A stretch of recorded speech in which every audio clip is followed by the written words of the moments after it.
The sun blazed mercilessly over the wide, empty plains of Texas.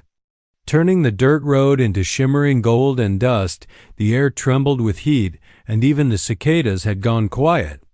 Hiding from the fire of noon down that lonely trail walked a young woman named Clara, her steps uneven. Her bare feet cracked and bleeding from the rough stones. Her once blue dress had faded to a pale gray, torn at the hem and stained with road dust.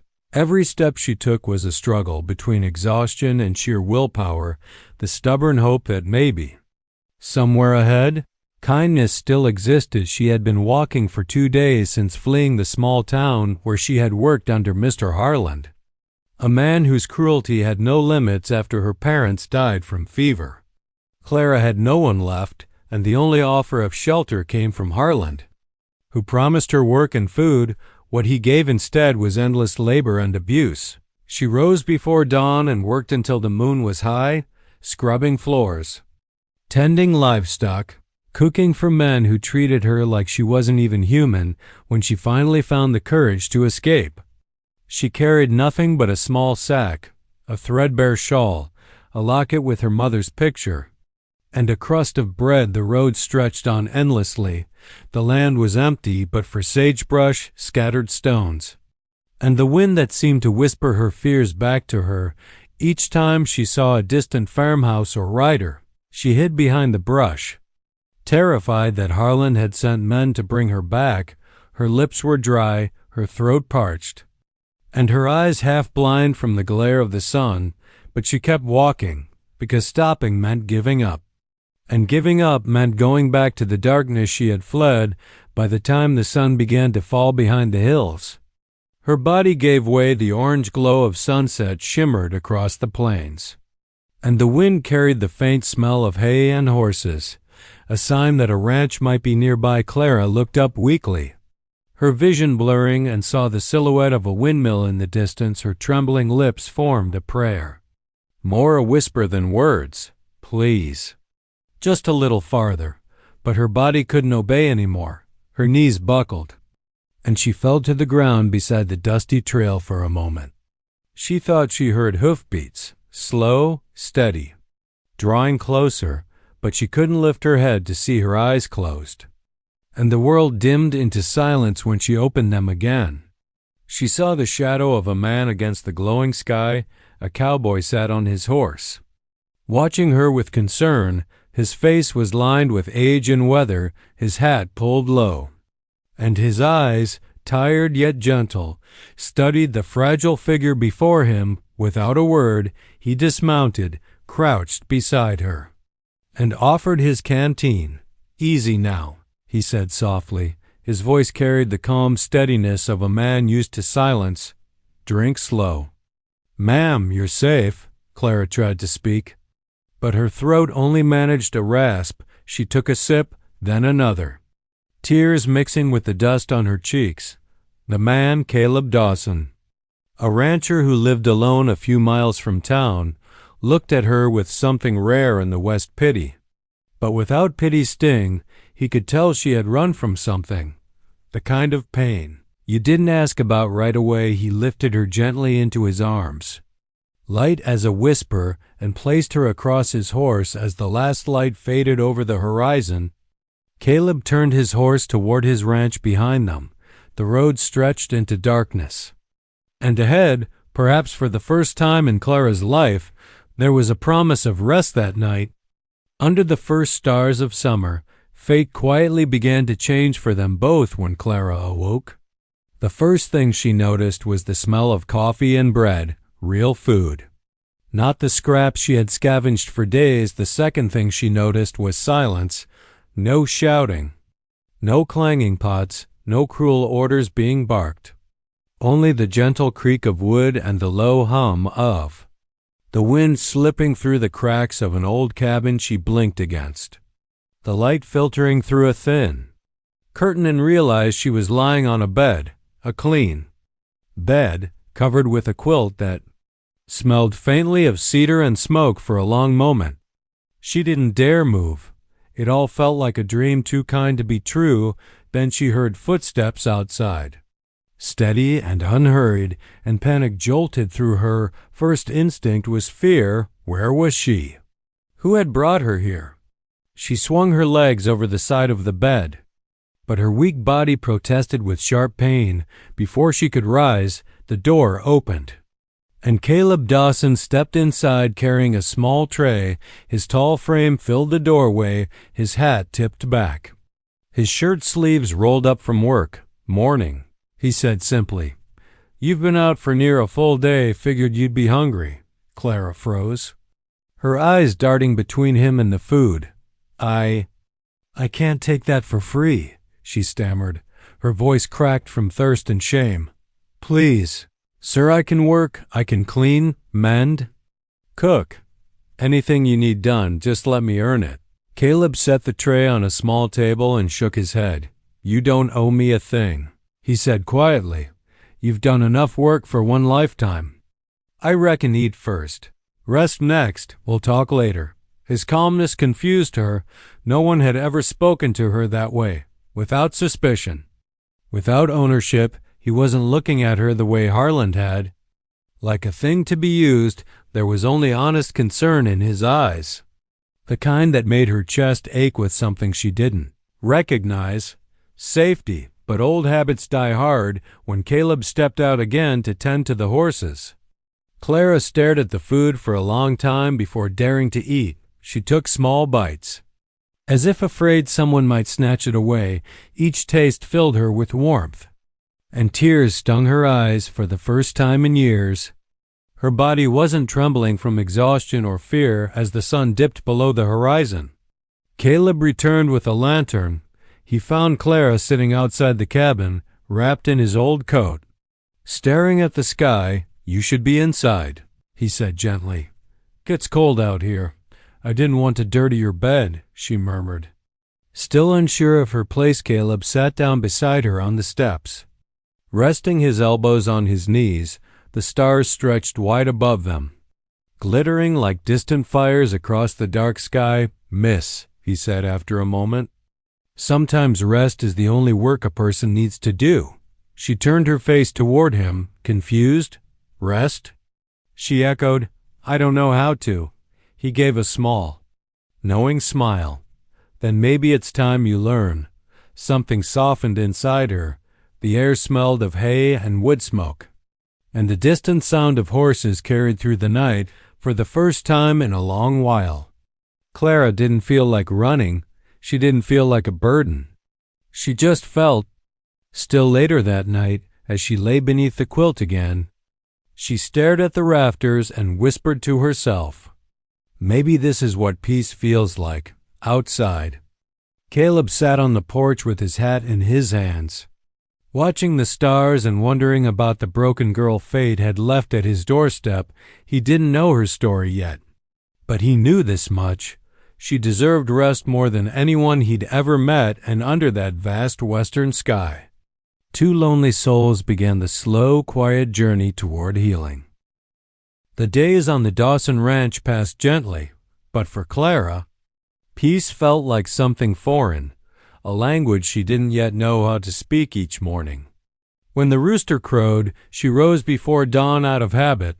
Though her body still ached from the long journey, she felt restless lying still while someone else worked. The guilt of idleness was carved into her bones from years of servitude. She crept quietly into the kitchen, tidying up the few dishes Caleb had left from breakfast when she stepped outside. The chill of early morning brushed her skin. She found him in the barn, brushing down his horse, Copper, the big chestnut gelding that seemed to know his master's moods. "I thought I told you to rest," Caleb said, glancing at her with a faint smile. "I feel better," she replied quickly, clutching her shawl. "I can help. Truly, I'm used to hard work." Caleb paused, his brush stilling against the horse's coat. "Work ain't what you need. Clara, you've been driven enough. Let the land be quiet for a while, and you along with it." His words were kind, but they stirred something painful inside her. Let the land be quiet. How could she, when her mind was never still? Every time she tried to rest, She heard echoes of her old master's voice, sharp and cruel, reminding her she was worth nothing unless she earned her keep. So she stayed busy, patching things that didn't need patching, sweeping clean floors, feeding the chickens even when Caleb told her it wasn't necessary. He didn't scold her. Instead, he simply watched, understanding that some battles weren't fought with words. He had his own share of ghosts, and in her nervous energy, he recognized something familiar, the ache of someone who didn't yet know how to forgive themselves one afternoon. As the sun sank low over the fields, Caleb sat sharpening his tools on the porch. Clara stood nearby, trying to fix a tear in her dress. After a long silence, he spoke. "You remind me of my late wife," he said quietly. "She couldn't rest either, spent her whole life trying to prove she was strong. Even when she didn't have to." Clara looked up, surprised by the softness in his voice. "What happened to her?" Caleb's eyes drifted toward the horizon. "Fever took her 3 winters back. I thought I'd done enough to keep her safe. But life had other plans." He gave a dry chuckle, though there was no humor in it. "After she was gone, I worked myself near to death. Thought if I kept busy, I wouldn't have to feel the loss." His confession lingered in the air between them. Two people bound by grief they hadn't chosen. Clara's hand stilled in her lap. "Did it help?" she asked. "No," he said simply. "It just made me forget what peace looked like." That night, Clara lay awake long after the fire had died. Caleb's words echoed in her thoughts. Forget what peace looked like. She realized she didn't even know what peace felt like. Her whole life had been a series of tasks, punishments, and survival. Rest had always felt like weakness. But now, under Caleb's roof, something inside her began to shift, a fragile belief that maybe she could be more than the sum of her pain. The next morning, when Caleb stepped out to feed the horses, he found Clara sitting quietly by the fence, watching the sunrise instead of rushing to work. She didn't say a word, and neither did he, but that moment, the silence shared between them, was the first real sign of healing. Caleb smiled faintly beneath his hat. For the first time in years, he wasn't the only soul on the ranch learning how to rest. The weeks rolled by, soft as the wind across the prairie. The Dawson Ranch began to feel less like a stranger's land and more like a place where Clara could breathe again. Yet, even as her hands grew steadier and her face regained its color, she still carried the invisible weight of her past. There were nights when she woke with a start, her breath shallow, her heart racing from dreams of shouted orders and slamming doors. In those moments, she sat by the window, watching the stars, whispering to herself that she was safe now, though part of her still didn't believe it. Caleb noticed her restlessness, but said little. He had learned that healing couldn't be hurried. Every morning, he greeted her with a nod, shared breakfast, and spoke only when she seemed ready. Sometimes they worked side by side in silence, fixing a fence, feeding the horses, or gathering eggs, and in that silence, trust slowly began to grow, fragile but real. One evening, as the sun dipped behind the hills, painting the sky in streaks of rose and gold, Clara joined Caleb on the porch. He was cleaning his rifle. The motions practiced and slow, the air was warm and heavy with the scent of sage. For a long while, neither spoke. Then, almost in a whisper, Clara said, "I used to watch sunsets like this when I was a little girl before everything changed." Caleb looked up, sensing something deep beneath her words. "You had a family?" he asked gently. She nodded. "A small farm near Wichita. My father was a good man, quiet. Like you," Mama sang when she worked. It made the house feel like sunlight. Her lips trembled. "After they died, I thought I could manage on my own, but I was wrong. The man who took me in, She stopped, her voice catching. "He treated me like an animal. Said kindness was for the weak. I started to believe him." Caleb set the rifle aside. The look in his eyes was one of deep, quiet sorrow. "You don't have to talk about it," he said softly. "Not unless you want to." But the words kept coming.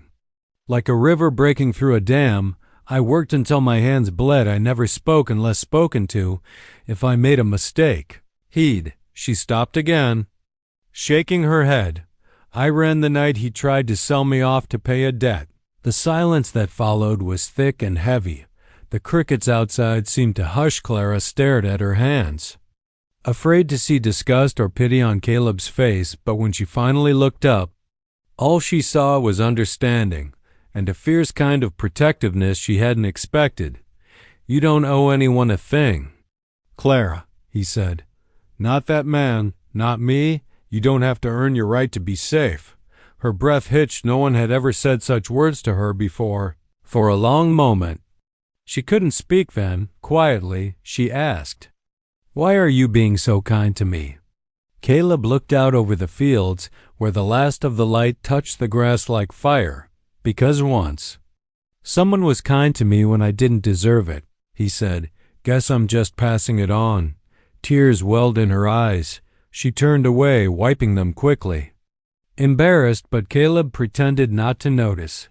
He simply leaned back in his chair, hat tilted low, and let the silence settle again, a silence that felt safe when the stars came out. Clara found herself smiling for the first time in years, not out of politeness or gratitude, but because something inside her had shifted.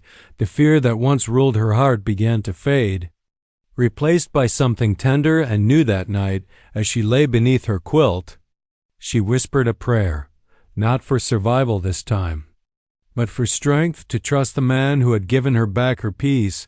And outside, under the silver light of the moon, Caleb whispered one of his own, that the broken girl who had wandered onto his land might one day see herself the way he already did, not as a burden, but as a blessing. Peace, as fragile as it was, had begun to bloom on the Dawson Ranch.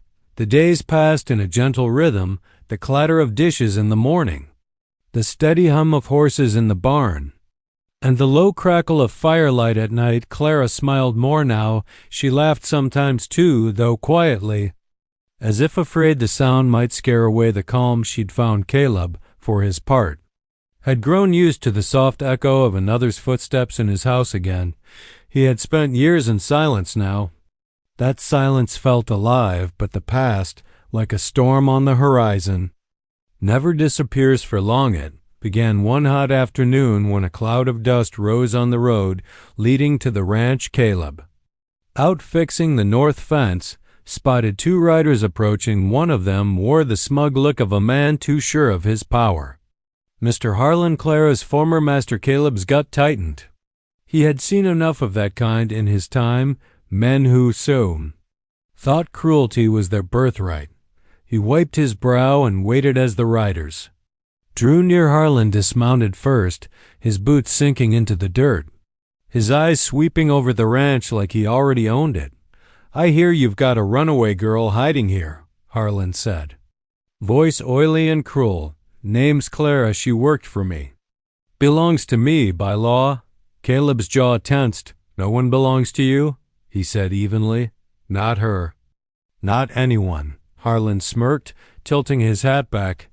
"You're interfering in business that ain't yours. Cowboy, she ran off owing me money, room, board, years of work." He stepped closer, lowering his tone. "You hand her over, and I'll let this pass." Caleb didn't move, his eyes, once calm, hardened like flint. "She doesn't owe you a damn thing. You want to talk about debt? You owe her the years you stole from her." Before Harlan could answer, a soft voice broke the standoff. "Stop," Clara said from behind them. She stood in the doorway, trembling, but her eyes were steady for a moment. The color drained from her face at the sight of him, the man who had haunted her nightmares. But this time, she didn't lower her gaze. "You don't own me anymore," she said, her voice shaking but clear. "You never did." Harlan's sneer deepened. "Girl, you're coming back with me one way or another." Caleb stepped between them, his hand resting on the butt of his revolver, not as a threat, but as a promise. "You'll leave now, or you won't leave at all." he said quietly. The air crackled with tension. The second rider shifted uneasily. Sensing the danger, Harlan muttered something under his breath and spat into the dirt. "You'll regret this," he snarled before turning back toward his horse as they rode off. A weight lifted from the air, but Clara's knees gave out, and she sank to the ground. Caleb was there in an instant, steadying her. She looked up at him, tears streaming down her face. "He can't take me back, can he?" she whispered. Caleb shook his head. "Not now, not ever." That evening, the sheriff rode out to the ranch after Caleb sent word to town Harlan had a reputation, and the law had been waiting for a reason to act. When the sheriff heard Clara's account, he nodded solemnly. "You're free. Miss, that man won't bother you again." As the sheriff left, the last rays of daylight stretched across the prairie like threads of gold. Clara stood on the porch, her hands shaking, the reality of her freedom slowly sinking in. Caleb joined her. "Quiet as always. You did good," he said softly. "You faced him down." "I was scared," she admitted. He smiled faintly. "Courage ain't the absence of fear, it's standing up anyway." The night came calm and cool, the air washed clean by the wind for the first time.